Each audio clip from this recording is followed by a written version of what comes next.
को फांसी के फंदे पर लटका देता है। किसी भी प्रकार से मातृभूमि की रक्षा से उन्हें अलग करना चाहता है। लेकिन कवित्री चाहती हैं, हे भगवान, कुछ ऐसा मार्ग हमको दिखा दो जिससे हम जा कर के अपनी भारत माता की सेवा कर सकें। अगला है,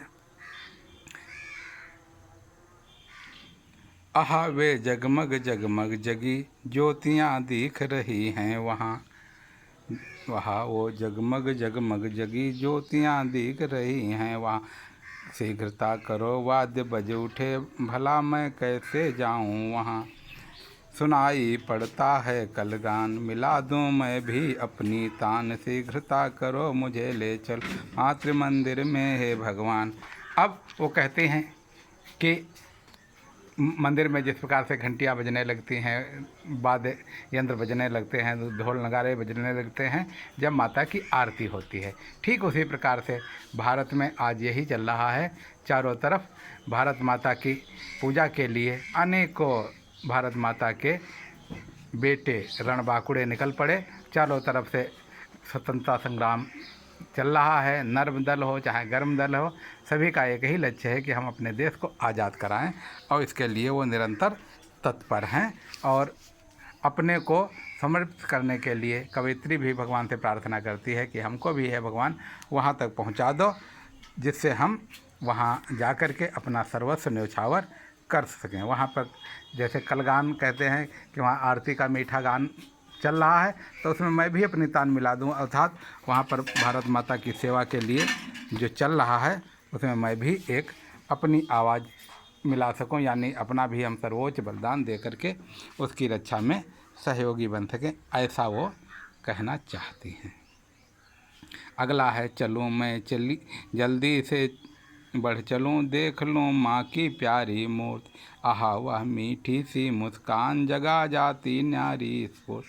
कहती हैं भाई बहुत जल्दी जल्दी से वहाँ पहुँचूँ और माँ की प्यारी सी मूर्ति देख लूँ, अपने यानी कि अपना जो भारतवर्ष है इतना प्यारा उसको देखूँ, और उसकी मुस्कान यानी कि अपने हंसते खेलते हुए भारतवर्ष को देख करके उसमें मैं भी आनंदित हो जाऊं, और हमारे शरीर में जो एक स्फूर्ति जगा देती है वो भी हमारे शरीर में भी जग जाए, ऐसा मैं करना चाहती हूँ। यह भगवान से प्रार्थना करती।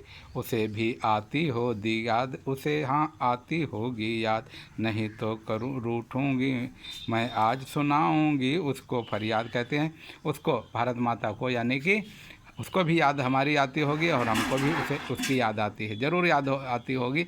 अगर नहीं वो याद करती होंगी तो आज मैं रूठ जाऊंगी, उनसे नाराज़ होंगी कि आखिर हमारी याद क्यों नहीं आती है। अर्थात भारतवर्ष को हमारी याद आती है और भारत की रक्षा के लिए हमें जाना चाहिए।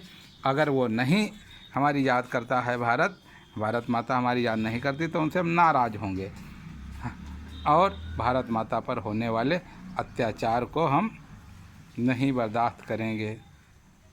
और हमारे हृदय में जो भावनाएं हैं भारत माता के प्रति, ये मैं सुनाऊंगी। अगला कहते हैं, कलेजा माँ का मैं संतान करेगी दोषों पर अभिमान, बहुत देरी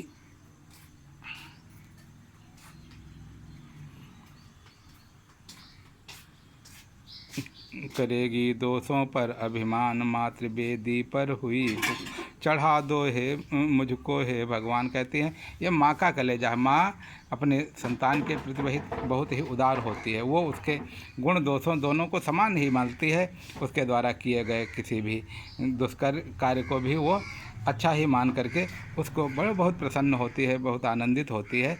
भगवान से प्रार्थना करती हैं कवित्री के, है भगवान हमको भी माँ के लिए कुछ ऐसा करने योग्य बना दो जिससे हम माँ की सेवा कर सकें, मात्र वो अपने देश की सेवा कर सके।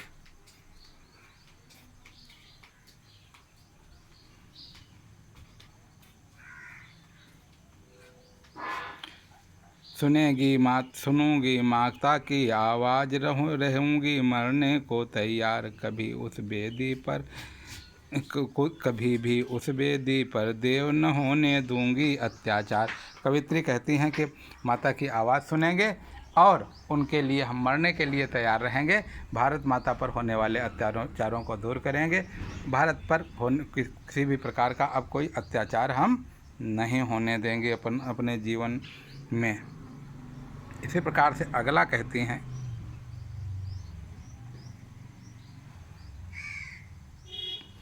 न होने दूंगी अत्याचार, चलो मैं हो जाऊं बलिदान, मातृ मंदिर में हुई पुकार, चढ़ा दो हमको हे भगवान, चढ़ा दो मुझको हे भगवान।